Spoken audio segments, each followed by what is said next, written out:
Hello, welcome to legal awareness web series. हंगामा हुआ है।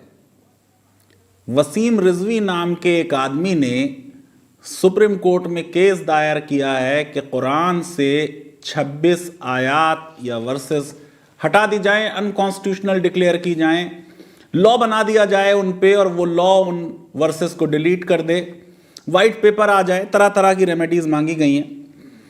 मैं समझता हूं कि भारत के नागरिक होने के नाते वसीम रिजवी को freedom of speech and expression है।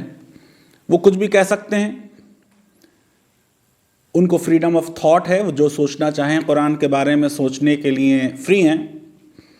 उन्हें फ्रीडम टू डिसेंट है, शिया डॉक्ट्रिन से, सुन्नी डॉक्ट्रिन से, किसी भी धर्म से डिसेंट कर सकते हैं। आज़ादी है। गो के विदेशी ऑर्गेनाइजेशंस कह रहे हैं कि भारत अब पार्टली फ्री है या ऑटोक्रेसी हो गई है, लेकिन मैं समझता हूं भारत आज़ाद है तो इन्हें आज़ादी है। मेरी अपील है जनता से कि इमोशंस को कंट्रोल में रखें, बुरा भला ना कहें वसीम रिजवी को। देश का कानून जो है उसमें किस तरीके से इस तरह की पेटिशंस डील की जाती हैं वो मैं आपको बताऊंगा, और मैं आपको थियोलॉजी में नहीं ले जाऊंगा। अगर ये पेटिशन सुप्रीम कोर्ट एडमिट करती है तब वो एक लीगल प्रश्न बन जाएगा और फिर हम उन वर्सेस के बारे में बात कर सकते हैं, लेकिन आज मैं बात सिर्फ लॉ की करूंगा। वसीम रिजवी का बड़ा इतिहास रहा है। कई केसेस अब उनके खिलाफ हो गए हैं। हैदराबाद में हो गया है 153A के तहत नफरत फैलाने का। किसी ने उनके ऊपर इनाम भी लगा दिया 11 लाख रुपए का। ये बात बहुत गलत है, मैं बिल्कुल इसको पसंद नहीं करता। जनवरी 2019 में इन्होंने प्रधानमंत्री जी को लेटर लिखा था कि सारे मदरसे बंद किए जाएं, ये ISIS की आइडियोलॉजी फैलाते हैं। आधे से ज़्यादा हिंदुस्तान के मुसलमान जो हैं वो ISIS के सपोर्टर उस आइडियोलॉजी के 15 साल में बन जाएंगे। अच्छी सेफोलॉजी कर लेते हैं, लेकिन मसला यह है कि बीजेपी सरकार के गृह राज्य मंत्री कृष्ण रेड्डी ने अभी 8 मार्च 2021 को कहा है कि जो भारत में टेररिज्म है वो होम ग्रोन नहीं है, वो बाहर से है, और बाहर के टेररिज्म को हमारी सुप्रीम कोर्ट में जाने से कितना कम करवा सकते हैं वसीम, मुझे नहीं मालूम। फिर इन्होंने 2019 में ये कहा कि अगर मोदी जी चुनाव नहीं जीते तो फिर ये अयोध्या में जो राम टेम्पल है उसके सामने खुदकशी कर लेंगे, आत्महत्या कर लेंगे। भगवान राम को भी डरा रहे थे कि अगर तुमने इन्हें नहीं जताया तो देख लेंगे। वो खैर जीत गए मोदी जी। 2019 में इनके ऊपर शरद शुक्ला ने केस किया क्योंकि इन्होंने सेक्सिस्ट रिमार्क किए थे प्रियंका गांधी के बारे में। इससे इनके मेंटल स्टेट के बारे में आप अंदाजा लगा सकते हैं। शिया वक्फ बोर्ड के चेयरमैनशिप से हटा दिए गए, और अब आपको मैं बहुत बड़ा फैक्ट दे रहा हूं, ये आगे काम आने वाला है इस केस में। नवंबर 2020 में CBI ने इनके ऊपर केस दायर किए illegal sale and purchase of वक्फ प्रॉपर्टीज। ये आदमी वक्फ बोर्ड का चेयरमैन है और वक्फ प्रॉपर्टीज की खुर्द बुर्द में शामिल है। योगी आदित्यनाथ ने ऑर्डर किया कि CBI इस केस को टेकअप करे अक्टूबर 2019 में, और 1 साल बाद CBI ने इनके ऊपर 2 FIR कर दी। और ये जो FIR हुई हैं, ये FIR एक पुरानी थी, मार्च 27, 2017 की हजरतगंज में। एक प्रतापगढ़ की FIR थी अगस्त 8, 2016 की। और अब जो है सेंट्रल गवर्नमेंट ने, बीजेपी गवर्नमेंट है, मोदी गवर्नमेंट है, ये बहुत चमचागिरी करते हैं बीजेपी की, उन्होंने परमिशन दी, सैंक्शन दी कि CBI इस केस में प्रोसिक्यूशन करे और आगे बढ़े। और मैं बीजेपी के बारे में न्यूज़ दे दूं, कश्मीर की बीजेपी यूनिट ने कंडेम किया इनको। मंजूर भट्ट साहब ने कहा कि हम कंप्लेंट फाइल कर रहे हैं, पुलिस के पास जा रहे हैं इस केस में। तो ये ज़रा सा जो इनकी बैकग्राउंड है वो याद रखें, क्योंकि PIL में जो क्रेडेंशियल्स पेटिशनर के हैं वो बहुत सेंट्रल है। मैं अभी आपको सुप्रीम कोर्ट का जजमेंट उसमें बताने वाला हूं। तो अब आइए, सबसे बड़ा प्रश्न यह है कि ये PIL कौन फाइल कर सकता है।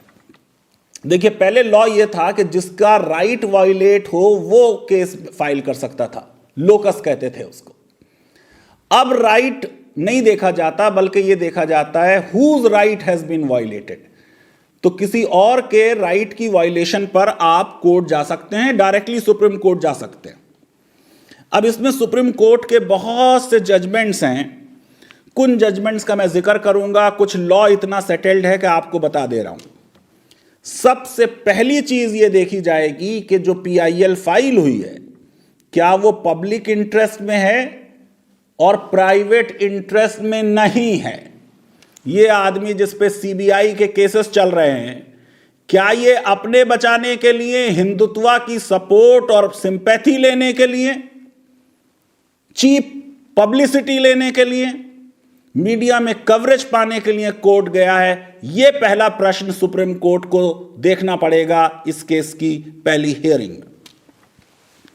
दूसरे, सुप्रीम कोर्ट यह देखती है सस्पेक्ट क्रेडेंशियल्स के बाद कि क्या क्रेडेंशियल्स कैसे हैं पेटिशनर के, कि क्या ये जो PIL की प्रोसेस है उसका एब्यूज हो रहा है।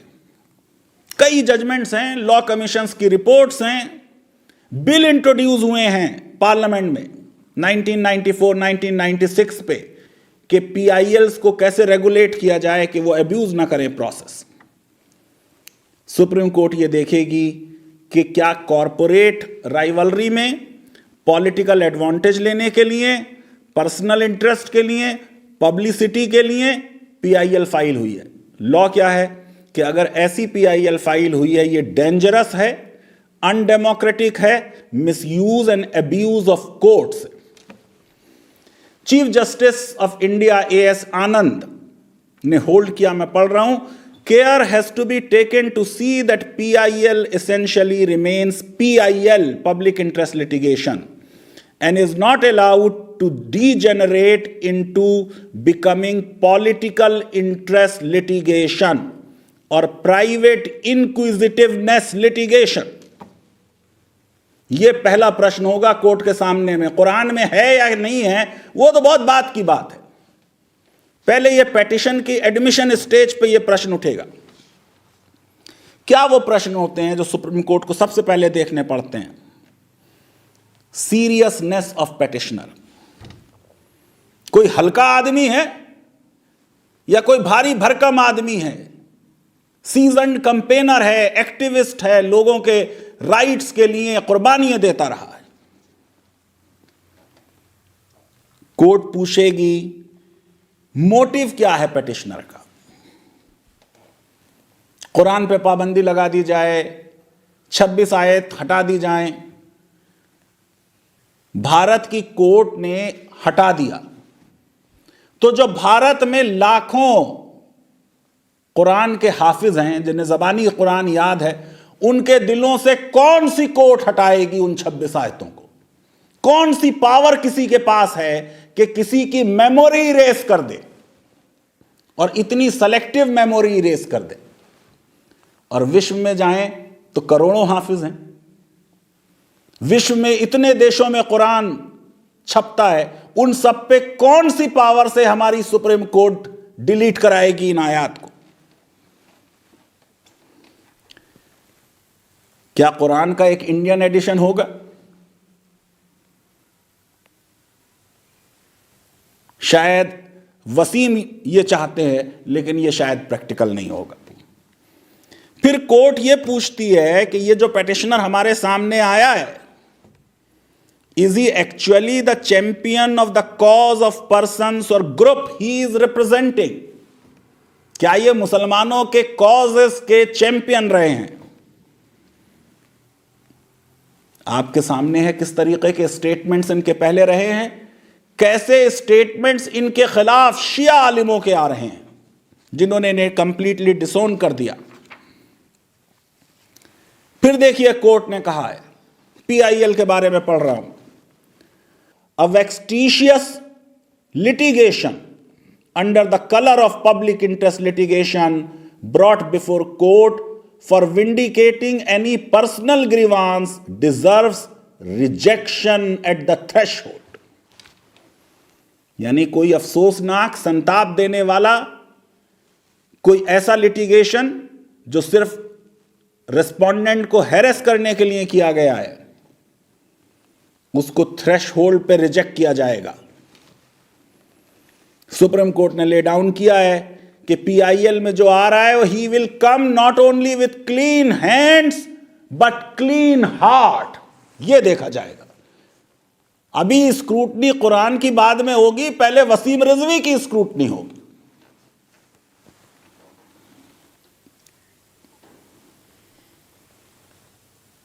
जस्टिस अरिजीत पसायत ने कई जजमेंट्स दिए। Ashok Kumar versus state of West Bengal का जजमेंट याद आ रहा है।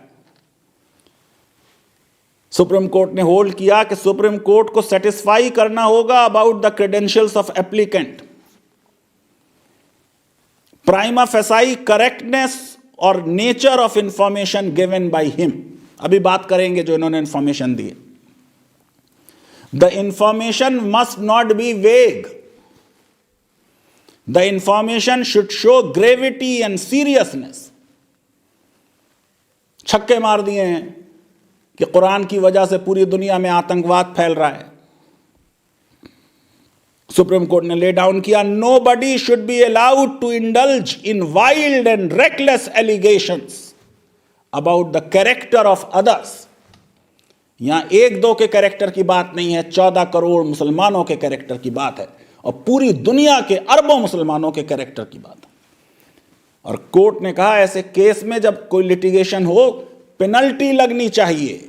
सोली सोराब जी वाजपेयी सरकार के अटॉर्नी जनरल थे।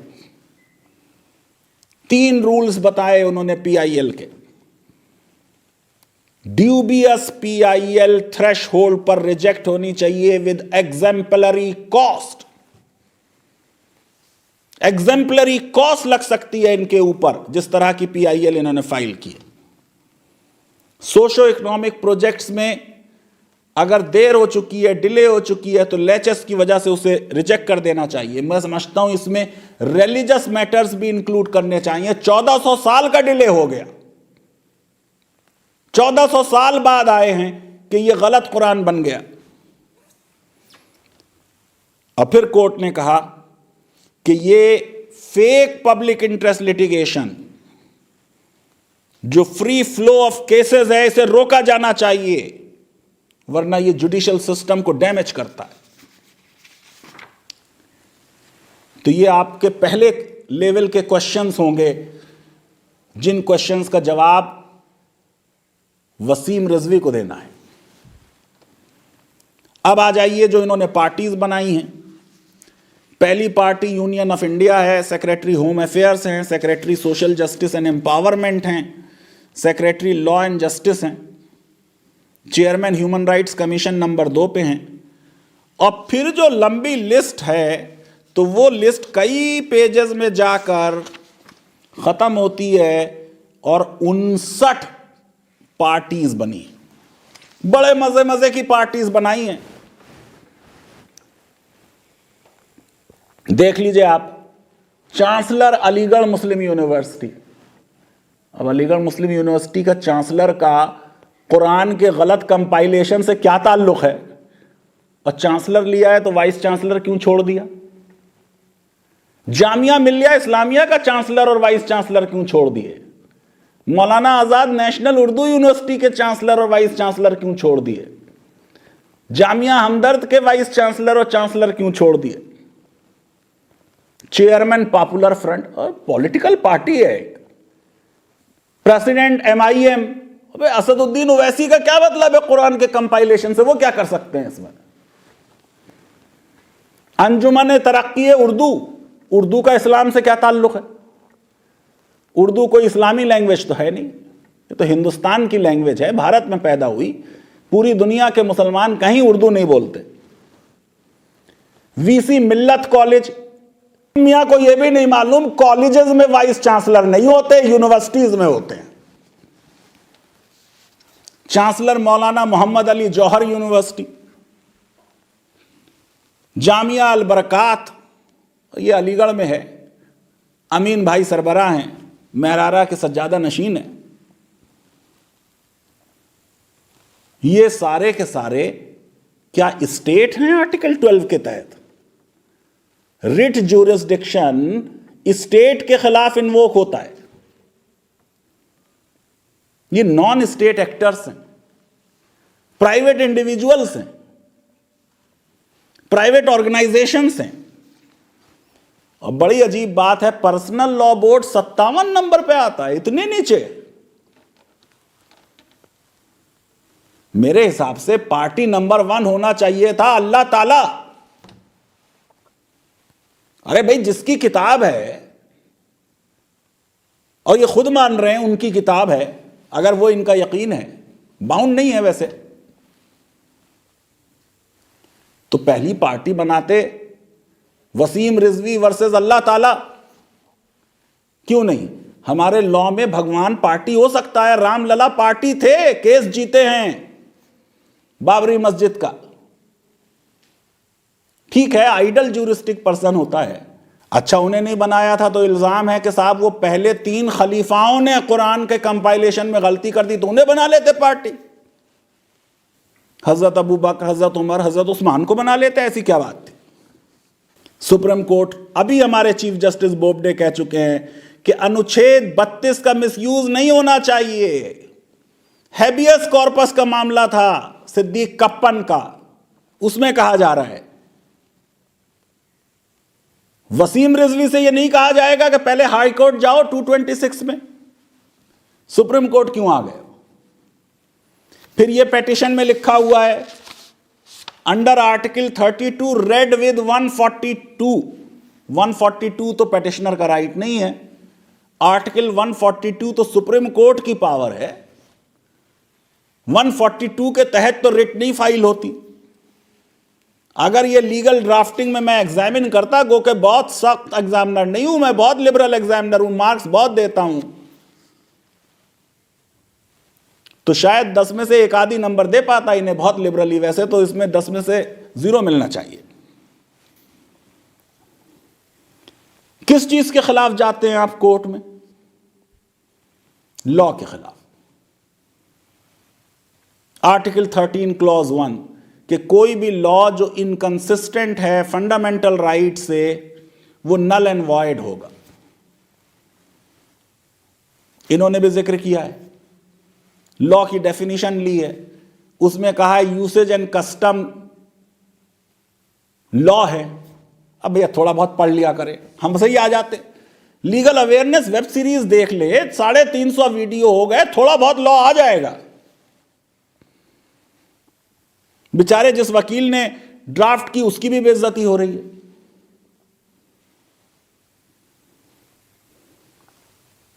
कुरान कस्टम है, यूसेज है। पर्सनल लॉ पे तो कितने बड़े बड़े जजमेंट्स हैं। जस्टिस गजेंद्र गटकर का, नरसू अप्पा माली, बॉम्बे हाई कोर्ट ने कहा personal law is not law with in the meaning of article 13। क्या कुरान लॉ है?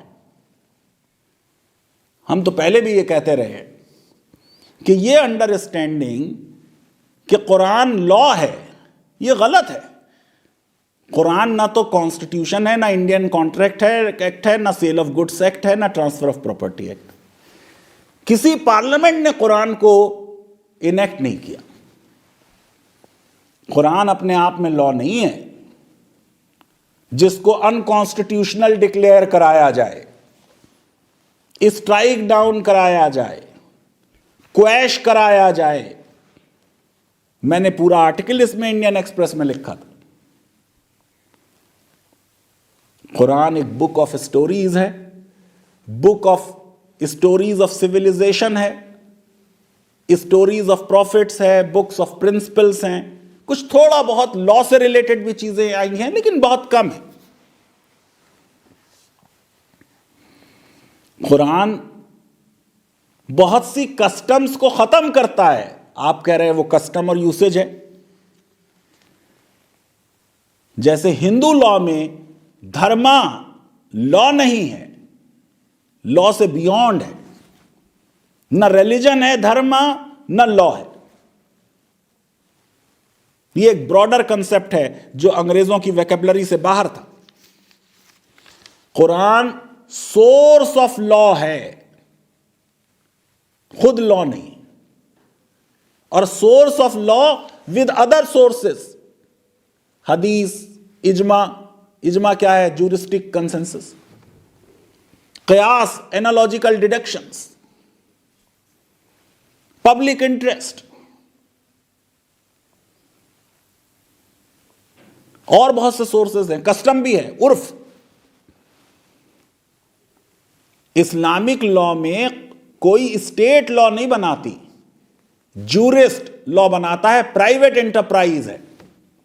हिंदू लॉ में भी यही है, एक्सपर्ट्स लॉ बनाते हैं। मनु एक एक्सपर्ट थे, उन्होंने लॉ बनाया। याज्ञवल्क्य एक एक्सपर्ट थे, उन्होंने लॉ बनाया। फिर साहब तरह तरह के स्वीपिंग स्टेटमेंट्स, इस्लामिक टेररिज्म, बार बार भारत सरकार की, अमेरिका की ये पोजीशन रही है, आतंकवाद का धर्म नहीं होता, ये हिंदू मुसलमान नहीं होता। म्यांमार में जो बौद्धों ने किया वो भी टेररिज्म था, जो आयरिश रिपब्लिकन आर्मी करती थी वो भी टेररिज्म, इजराइल में जो यहूदी कर रहे हैं वो भी टेररिज्म। हिंदुत्व टेरर ग्रुप्स के भी कुछ मामले सामने आए हैं। वाइट टेररिज्म, रेसिज्म की बुनियाद पे उसके बहुत केसेस में बढ़ोतरी हो गई है।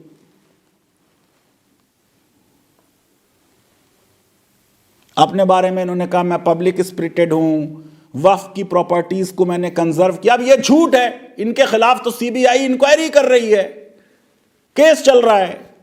ये सुप्रीम कोर्ट में अपनी ही पिटीशन में झूठ बोल रहे हैं, और खुद इन्होंने पैराग्राफ 3 में एक्सेप्ट किया है कि साहब वो मेरे खिलाफ फेक एफआईआर है, लेकिन सीबीआई का जिक्र नहीं किया। फिर इन्होंने क्लेम किया अपनी पिटीशन में कि साहब मैंने थॉरो रिसर्च की है इस सब्जेक्ट पे, और उस नतीजे पे मैं पहुंचा कि ये 26 आयतें जो है इनसे आतंकवाद फैल रहा है। कहां रिसर्च की है? पब्लिश कहां हुई है? किस जर्नल में पब्लिश हुई है? कोई रिसर्च होती है तो पब्लिश होती है। वो पेपर कहां है जो वसीम रिजवी ने लिखा है? वो किताब कहां है जो वसीम रिजवी ने लिखी? पिटीशन में क्यों नहीं वो एनेक्स की गई? इन्होंने कहा साहब मैंने इमिनेंट क्लैरिक से, मुल्लाओं से बात की, इमिनेंट पीपल से बात की, एडवोकेट से बात की। नाम कहां है उनके? किस किस से बात की? आगे जाके पिटीशन में कह दिया कि 16 जनवरी को मैंने लेटर लिखा था इन लोगों को, इन्होंने उस लेटर पे कोई काम नहीं किया तो मैं सुप्रीम कोर्ट आ गया। फिर आगे जाके जहां पे कहते हैं फैक्ट्स ऑफ द केस, कह देते हैं वो एक्सट्रीम इंटरप्रिटेशन ऑफ वर्सेस की वजह से मसला है। अरे भाई या तो ये बताओ वर्स गलत है, या ये बताओ इंटरप्रिटेशन गलत है, कुछ क्लैरिटी तो लाओ भैया। दोनों बातें अलग हैं। इंटरप्रिटेशन गलत है ये एक बात है, वर्स गलत है ये दूसरी बात है। फिर जिक्र कर दिया रिट्रीब्यूशन का, heavenly award of company of opposite sex. लग रहा है बिल्कुल व्हाट्सएप यूनिवर्सिटी से पिकअप करके चीजें पिटीशन में लिख दी।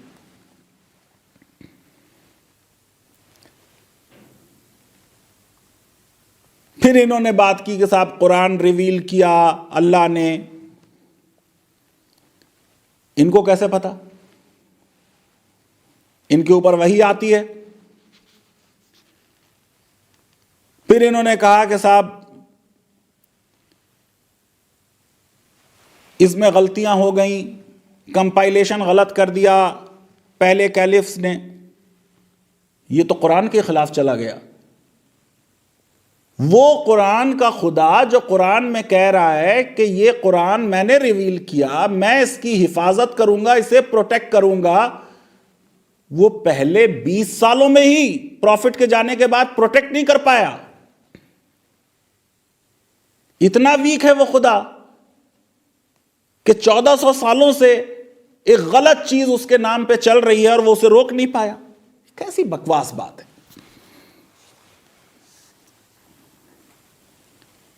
क्या हुसैन, जिन्होंने अपनी और अपने खानदान वालों की कुर्बानी दे दी करबला के मैदान में, उन्होंने कुरान से आयतें हटा देना मुद्दा बनाया था? क्या अली मुर्तज़ा ने, जिनको सारे शिया इतना ज़्यादा मानते हैं, कुरान से आयतें हटाने पे उनकी लड़ाई हुई? दरअसल बात यह है कि शायद वसीम साहब को कुछ भी इमाम हुसैन की हिस्ट्री के बारे में नहीं मालूम, और यह आगे अभी इनकी पेटिशन से और जाहिर हो जाएगा। फिर दोबारा रिपीटेशन बहुत है, एक ही पैराग्राफ में एक ही बात 3-3 बार कही गई। फिर लिख दिया इन्होंने कि मैंने जूरिस्ट से कंसल्ट किया, क्लरिक से किया, स्कॉलर से किया, प्रोमिनेंट पीपल से। भाई नाम बताओ। अबे इतना बड़ा नाम तो हमारा नहीं, मगर खाकसार से भी कर लेते थोड़ा सा कंसल्ट, हमसे तो नहीं किया। फिर इन्होंने कहा Islam came into existence 1400 years ago. ये भी गलत है। मुसलमान तो समझते हैं कि आदम जो दीन लाए थे वो भी इस्लाम था, जो मूसा दीन लाए और ईसा दीन लाए और इब्राहिम दीन लाए वो सब इस्लाम था। मुसलमान तो मानते हैं कि 1,14,000 पैगंबर आए और वो सब के सब सही थे। फिर इन्होंने कहा साहब वो बुखारी में लिखा है कि 4 लोग कुरान जानते थे जब प्रॉफिट इस दुनिया से गए, और उसमें से एक को बुलाया गया और साहब उनसे कहा गया ज़ैद बिन थाबित से कि साहब आप कलेक्ट कर लें हेवनली मैसेज। तो ये चाहते हैं वसीम साहब कि ज़रा क्रॉस एग्जामिन कर लें हज़रत अबू बकर और हज़रत उमर को कि साहब वो इनको क्यों बुलाया, उन 3 को क्यों नहीं बुलाया। आपके पास पावर है, आप कर लीजिए, बुलाइए उन्हें अदालत में, ले लीजिए उनकी एविडेंस। फिर उन्होंने नीचे पैराग्राफ में लिखा कि हज़रत उस्मान के ज़माने में, 4th कैलिफ के ज़माने में, बीबी हफ्सा जिनके पास वो कलेक्शन रखा था उन्हें बुलाया गया, और फिर जैद को बुलाया गया, सेम पर्सन को, और फिर 3-4 लोगों की ने उसकी हेल्प से वो एक कॉपी बन गई, बाकी कॉपियां डिस्ट्रॉय कर दी गई। एविडेंस क्या है कि डिस्प्यूट हुआ था?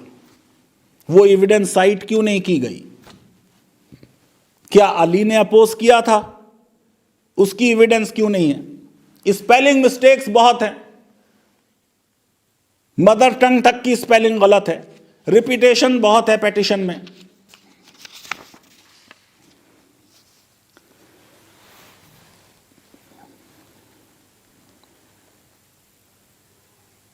अब इन्होंने उसमें फिर ये लिखा कि साहब कुरान में 2 तरह की आयतें हैं, कुछ पॉजिटिव हैं कुछ निगेटिव हैं। वो गॉड जिसने पॉजिटिव आयतें दी वो निगेटिव नहीं दे सकता। कुरान में है नो कंपल्जन इन रिलीजन, मजहब में कोई ज़बरदस्ती नहीं है। मियाँ थोड़ा सा लॉ मुझसे पढ़ लीजिए। लॉ का पहला प्रिंसिपल है कि एक रूल होता है और फिर उसके एक्सेप्शंस होते हैं, और कहते हैं कि exception explains the rule. Rule क्या है? आर्टिकल 21 कोड भी किया है इन्होंने, no one shall be deprived of his life और पर्सनल लिबर्टी। एक्सेप्शन क्या है? Except according to the procedure establish by law. Article 21 में ही एक्सेप्शन आ गया। किसी की भी जान नहीं ली जाएगी, हर एक को जान का, जीवन का, स्वतंत्रता का अधिकार है, लेकिन कानून की प्रोसेस के तहत जान ली जाएगी, सजाए मौत दी जाएगी, जेल में रखा जाएगा। बोलने की आजादी आर्टिकल 19 में है। आर्टिकल 19 क्लॉज 2 में बहुत से एक्सेप्शन दिए हैं। कंटेम्प्ट ऑफ कोर्ट नहीं होगा, डिफेमेशन नहीं होगा, डिसेंसी होगा, friendly relations with foreign states नहीं होगा, sovereignty and integrity of India के खिलाफ आप नहीं बोल सकते, ये एक्सेप्शन। तो रूल यकीनन यही है, नो कंपल्जन इन रिलीजन।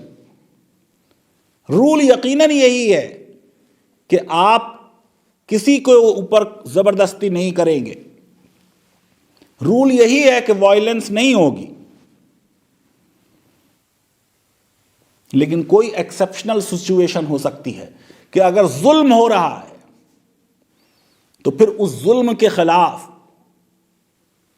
उस जालिम से डील करने के लिए प्रोपोर्शनेट फोर्स का इस्तेमाल हो। महाभारत में भी अगर देखें आप तो गीता में जो अर्जुन को संदेश दे रहे हैं भगवान कृष्ण, क्या कह रहे हैं कि हथियार उठाओ और अपने रिश्तेदारों के विरुद्ध हथियार उठाओ। अब ये इस वक्त ये नहीं कहा जा सकता कि ये हिंसा के लिए, जंग के लिए मैसेज दे रहे हैं लॉर्ड कृष्ण। ये अधर्म को मिटाने के लिए, जुल्म को मिटाने के लिए मैसेज दिया जा रहा है। मैं नहीं जा रहा हूं थियोलॉजिकल डिबेट में, मैं लॉ के अंदर हूं। फिर उन्होंने कहा कि साहब 12 डायनेस्टी ऑफ इमाम हैं। अब बताइए, जो शिया इमामत को डायनेस्टी कह दे, इसका मतलब उसको तो शियाइज्म का एस नहीं आता। इमाम हुसैन की तो पूरी लड़ाई डायनेस्टी के खिलाफ थी।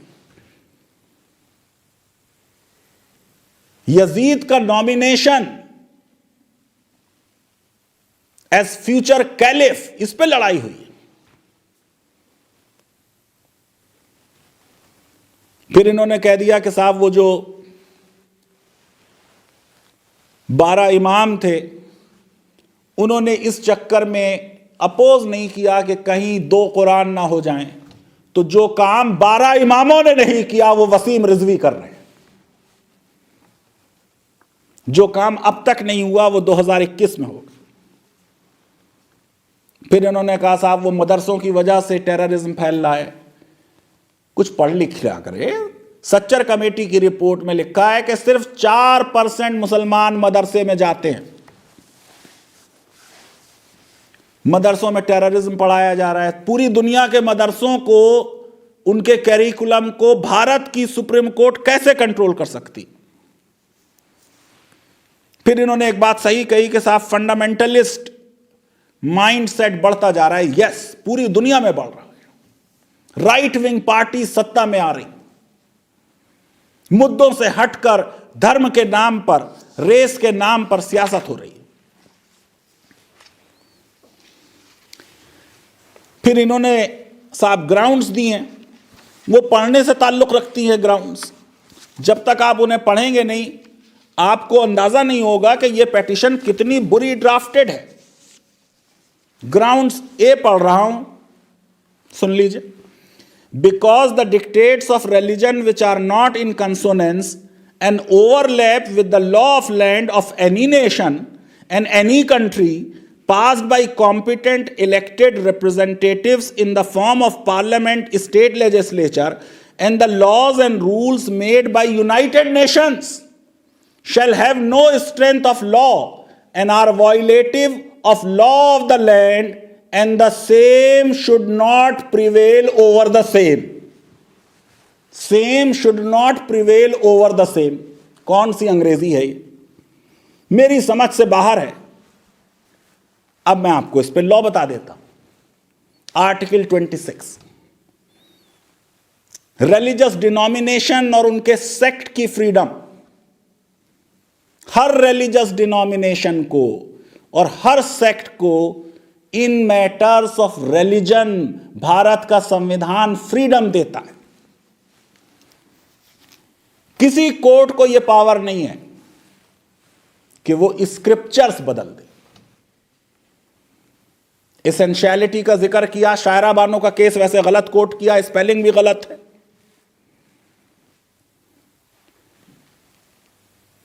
शायरा बानो का केस एसेंशियलिटी का मेन केस नहीं है।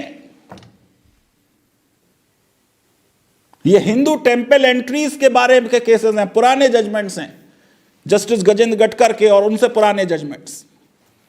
अब सबरीमाला के रिव्यू में वो सारे जजमेंट रिव्यू होने वाले थे, कोविड-19 की वजह से नहीं हो पाए। कोर्ट ने यह कहा कि मजहब को मानने में आपको वो चीज हम अलाउ करेंगे, वो रिलीजियस प्रैक्टिस जो एसेंशियल हो, और फिर कोर्ट ने कहा एसेंशियल कैसे डिसाइड करेंगे? स्क्रिप्चर्स के बेसिस पर। यानी अगर यह डिसाइड करना हो कौन सी एसेंशियल इस्लामिक प्रैक्टिस है तो मुस्लिम स्क्रिप्चर्स को देखा जाएगा। यह नहीं कोर्ट ने कहा कि हम स्क्रिप्चर्स को डिलीट कर देंगे।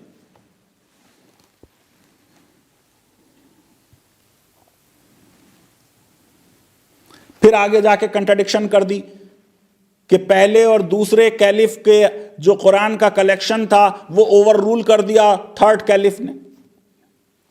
फिर आर्टिकल 29 और 30 पे चले गए और कहा कि जो चीज इलीगल है वो पढ़ाई नहीं जा सकती। कुछ 30 के बारे में अंदाजा नहीं है क्या है।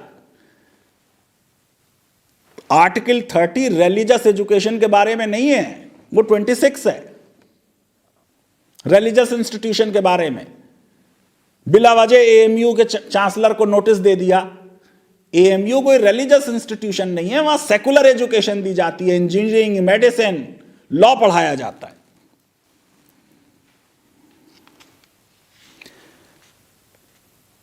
फिर साहब ये रेमेडीज मांगी, उसे भी नहीं मालूम कैसे रेमेडी लिखी जाए। Court can express an opinion and direct it's legislature. ये वर्ड इट्स यानी पार्लियामेंट अदालत की है, पार्लियामेंट सुप्रीम कोर्ट की है। ये तो पूरा संविधान उलट पुलट हो जा रहा है इस पेटिशन से। संसद देश की है और सुप्रीम कोर्ट को यह पावर नहीं कि संसद को कोई डायरेक्शन दें कि आप ये लॉ बनाएं या ये लॉ ना बनाएं, क्योंकि separation of powers basic structure. फिर इन्होंने कहा कि साहब कोई सुटेबल रिट दे दें, डायरेक्शन दे दें इन रिस्पोंडेंट्स के खिलाफ। ये 26 वर्सेस या सूरा तय कर लें कि ये वर्स है या सूरा है, अगर डिस्टिंक्शन पता हो सूरा और वर्स का। सूरा एक चैप्टर को कहते हैं। Be declared unconstitutional, non effective and non functional. अभी मैंने आपको बताया कि जो हाफिजों के दिल में वो सूरा याद है उसको किस सॉफ्टवेयर से डिलीट करेगी सुप्रीम कोर्ट? वो डेवलप हो गया है सॉफ्टवेयर। नॉन इफेक्टिव, अरे लॉ बनाती है कोर्ट, डिक्लेयर किया मैंडेटरी डेथ सेंटेंस अनकॉन्स्टिट्यूशनल है। मिथु सिंह का केस है 1983 का। उसके बाद पार्लियामेंट ने 8 लॉ बना दिए जिनमें मैंडेटरी डेथ सेंटेंस गया हुआ है। कुछ और समझ में नहीं आया तो यह कहा कि कोर्ट ओपिनियन ले ले, एक कमेटी बना दे। यह भी ना करे तो कोर्ट कहे कि एक वाइट पेपर बन जाए, एक अप्रोप्रिएट लेजिस्लेशन आ जाए। अब बताइए, पार्लियामेंट ने लॉ बना दिया कि कुरान की ये आयतें अब कुरान का हिस्सा नहीं मानी जाएंगी। उस लेजिस्लेशन की क्या वैल्यू है? मुझे उम्मीद है कि जिस तरीके से एक पेटिशन कुरान के विरुद्ध कलकत्ता हाई कोर्ट में फाइल हुई थी और भारत सरकार ने उसका विरोध किया था, मोदी सरकार भी इस पेटिशन का मजबूती से विरोध करेगी और यह एडमिट नहीं होगी। और मेरी लोगों से अपील है कि इस केस में इमोशनल ना हो, जज्बात को काबू में रखें, वसीम रिजवी को बुरा भला ना कहें, हमारी अदालतों पर विश्वास रखें।